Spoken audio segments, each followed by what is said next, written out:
நிரந்தரமானது எதுனாக்கா தேவனுடைய ஆசீர்வாதம். அதை நான் அனுபவித்து சொல்றேன், என் அனுபவத்தில் நான் சொல்றேன். நான் என் பசங்களுக்கு சொல்வது உண்டு. எங்க அப்பா எனக்கு என்ன இல்லை, ₹1 எனக்கு வச்சுட்டு போனேன். எங்க அப்பா ஒன்றுமே கிடையாது. அவர் எங்க அப்பா கொடுத்ததெல்லாம் பாசம், அன்பு, எப்பவுமே சிரிச்ச முகத்தோடு கூட எங்ககிட்ட அணுகின காரியம். ஆனா அவர் எந்த சொத்தும், ஒரு ஜான் சொத்தும், ₹1 எனக்கு வச்சுட்டு போல, எந்த விதத்திலையுமே. இல்ல மற்ற காரியங்களாக யாராவது உதவிகள்னா அதுவும் கிடையாது.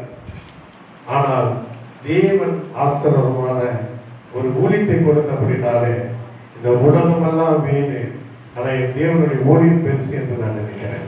நான் சொல்லுவேன், எங்க அப்பா எனக்கு ஒண்ணு வச்சுட்டு போல, ஆனால் நான் உங்களுக்கு வச்சிருக்கிறேன். இல்லையா?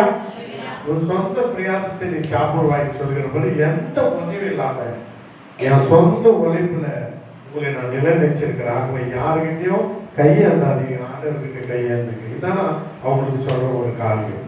ஏனென்றால் தாவீது ராஜாவா இருந்தாலும் கூட, அவன் பெரிய ஐஸ்வர்யனா இருந்தாலும் கூட, அரண்மனையில் கேதுரு மரத்துல அவன் கட்டிலை படுத்து உறங்கியிருந்தாலும் கூட, அவன் சொல்லுகிற வாக்கியம், என் ஒத்தாசி ஒரு பருவதற்கு நேராக என் கண்களே. அல்லேலூயா. அப்போ நம்ம கண்ணு எப்பொழுதுமே எங்க இருக்கணும்? தேவனிடத்தில். என்ன அநேக இடத்துல ஊழியக்காரங்க, ஊழியக்காரங்க, பாஸ்டரோ, நண்பர்கள் எல்லாம் எனக்கு கேள்வி செய்வது உண்டு. என்னன்னு, என்ன ஐயா ஸ்கூட்டர் இது, தவறோடு ஸ்கூட்டர் ஒவ்வொருலாம் வச்சிருக்கிறேன், அது எப்படி இருக்குதுன்னு நான் சொல்லுவேன், இந்த ஸ்கூட்டர் கூட என் பொண்ணுங்க ஐயா, என் ஸ்கூட்டர் நின்று இருக்குது. அதுல எனக்கு ஒரு வருத்தம் என் பையன் மேல. நானும் 3 மாசமா சொல்லுங்கிறேன் பென்ஷன் போட்டு வராது. ஆனா அவனுக்கு அந்த அக்கறை வரல. எதுவுமே நம்ம கேட்டு வாங்குற பழக்கம் என்னிடத்துல இல்லை. நான் அப்படிதான் வாழ்ந்துட்டேன். நான் அத்தையும் 3 மாசமா அந்த வெட்டிய அப்படியே தான் விட்டுட்டு இருக்கிறேன். ஏன் சொல்ல வரனா, எந்த வேலையும் நீ மனிதனிடத்தில் எதிர்பார்க்க கூடாது, உன் தேவனிடத்தில் எதிர்பார்ப்பாரு. அது நிச்சயமாக ஒரு காரியத்தை செய்கிறோம். அந்த மனைவி நான் தான் சொல்லுவேன், ஆண்டவரை பிடிச்சிக்கோ. நான் இன்னைக்கு இருப்பேன், எல்லாரும் போவேன், ஆண்டவரை பிடிச்சிக்கோ. ஆண்டவர் நினைச்சாதான் அவர் தான் ஆசீர்வாதமான ஒரு வாழ்க்கையை கற்றுக்கணும். பணம் பொருள் முக்கியம் இல்லை, மனுஷனுடைய நிம்மதி முக்கியமா இருக்கிறது. அதுல ஆண்டவரை பிடிச்சிக்கணும். ஏன்னா நம்ம எல்லாத்தையும் அனுபவிச்சுட்டு ஆண்டவர்கிட்ட வந்துட்டு இருக்கிறோம். ஆண்டவர் இம்மட்டமாக நம்ம வெளி நடத்துகிறார். இந்த நிமிஷம் வரை ஆண்டவர் ஆசீர்வாதமாய் வழி நடத்துகிறார். ஆகவே நம்மை சிருஷ்டித்த தேவனுக்கு தான் நமக்கு என்னன்னு தெரியும். அல்லேலூயா. நம்ம உண்டாக்கிற தேவனுக்கு தான் நமக்கு என்ன தேவைன்றது தெரியும். உன் தேவைகள் பெருசா இருக்கலாம், ஆனா அது உனக்கு நிம்மதி தராது. ஆனால் தேவனுடைய தேவை என்ன என்பதை நீ அறிந்து கொண்டால் உன் தேவைகளை பற்றி நீ கவலைப்பட மாட்ட, தேவனுடைய தேவை பற்றி நீ கவலைப்படமாய். அல்லேலூயா. எல்லா காரியங்களும். நேற்று முன்னாள் கூட எங்க வீட்டுல நான் சொன்னேன், பசங்களை கல்யாணம் பண்ணி வச்சிட்டியா, அதோடு நிறுத்தி சும்மா பசங்க பார்த்தாரு. ஆண்டவர் பாரு. ஏன்னா ரெபெக்காள் பிள்ளையை நேசித்தால் கடைசி வரை அவளால் பார்க்க முடியாது போச்சு.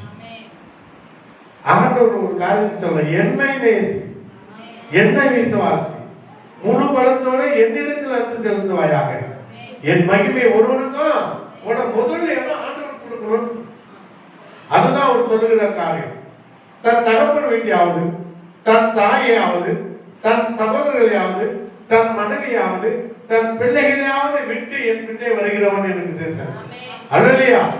அப்போ முதல்ல ஏசப்பாக்கு தான் முதல், அவர் தான் எல்லாமே. அதுக்கு பிறகுதான் எல்லாரும் ஸ்டெப் வச்சு போகணும்.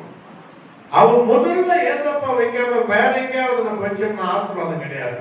நம்மளே வர ஆசீர்வாதத்தை தத்து நிறுத்தணும்னு அர்த்தம். அப்ப என்ன அர்த்தம்னா, முதல்ல ஏசப்பா என் முழு இருந்தை உனக்கு சொந்தமானது. நீ தேவனை விசுவாசிப்பாரு, அப்பொழுது உன் குடும்பத்தால் ரட்சிக்கப்படும். அல்லேலூயா.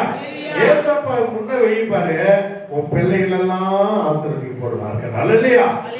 ஆகவே ஏசப்பாவை கெட்டியா பிடித்துக் கொள்ள வேண்டும். அவருடைய அதிகாரத்தை நாம் பயன்படுத்திக் கொள்ள வேண்டும் என்பதை நாம் என்னன்னா நீங்க ஒரு அருமையான ஒரு தீர்மானத்தோடு கூட நீங்க நம்ம கலந்து செல்ல வேண்டும். அல்லேலூயா. எனக்கு நான் என்னுடைய வார்த்தைகள் ஒன்றும் இந்த இடத்துல நான் சொல்ல ஏவப்பட மாட்டேன். அல்லேலூயா. தேவனுடைய வார்த்தையை மாத்திரமே அது உங்களுக்கு பிரசங்கிக்கப்படுகிறது. நான் ஏதோ என்ன பிரசங்கம் பண்றது கூட எனக்கு தெரியாது. அல்லேலூயா. பிரசங்கம் பண்றதை நான் யோசனை பண்ணி தான் பண்ணுவேன். ஆனா சரியா தப்பா சில நேரங்களில சில இருதயங்களுக்கு குத்தப்படத்தக்கதாக கூட வரும். ஆனா அது எந்த வருது ஏன் வருதுன்னெல்லாம் நான் யோசனை வருது அது அப்படின்னு சொல்லுகிறது என்னுடைய கடமையா இருக்கிறது. நீங்க என்னன்னா சொல்லுங்க. ஆனா இந்த பிரசங்கத்தை கேட்கிற அநேக ஊழியக்காரர்களுக்கு ஆச்சரியமா இருக்குதுன்னு சொல்றாங்க. அல்லேலூயா. ஒரு வாரத்துக்கு முன்ன ஒரு பிரசங்கம் அது நானே 2வது முறை அவங்க சொன்ன பேர் திரும்பி கேட்டு பார்த்தேன். ஏன்னா முழுசும் நம்மள என்ன பேசி இருக்கிறோம் நம்மளுக்கு தெரியல இல்லையா. நான் திரும்பி போட்டு பார்க்கும்போது அவங்க சொன்னதை குறித்து நானே கொஞ்சம் கர்த்தருக்கு ஸ்தோத்திரம் ஆண்டவரே குப்பையை நீ பயன்படுத்துகிறீர்கள். அல்லேலூயா. படிப்பறிவில்லாத நம்மையும் தேவன் பயன்படுத்துகிறார் என்று நான் கர்த்தருக்கு மகிழ்ந்தேன். அந்த செய்தியை உண்மையிலே நான் போட்டு கேட்கும்போது யாரோ பிரசங்கம் பண்ணி நான் கேட்ட மாதிரி இருந்துச்சு. போன வாரத்துக்கு முன்ன வாரம் அப்போ அநேக இந்த செய்தியை இங்க இன்னைக்கு ஒரு ஞாயிற்றுக்கிழமை வரலன்னா ஏன் எங்க போயிட்டு இருந்தீங்க செய்தி இன்னைக்கு வரலையே கொஞ்சம் வந்தா மனசுக்கு நிம்மதியா இருக்கு அப்படின்னு சொல்லுகிறான். சில பாஸ்டர்ங்க நான் 2-3 பாயிண்ட் எடுத்து 2 வாரம் 3 வாரம் ஓட்டிடுறேன். நானு 2-3 பிரசங்கத்தை பண்ணிடுறேன். ஏன் அனுப்பலான்றாங்க. இது ஏன்னா ஏன் சொல்ல வரனா கர்த்தர் பேசும்போது கேளுங்க. அல்லேலூயா. அதை மற்றவர்களுக்காக அல்ல செய்தி. ஞாயிற்றுக்கிழமை சபையில கொடுக்கப்படுகிறது மற்றவர்களுக்காக அல்ல, அது நமக்காக. நம்ம செய்து நம்ம சாப்பாட்டு உணவு சாப்பிட்டு நல்லா இருக்குன்னு சொல்லக்கூடாது. அல்லேலூயா.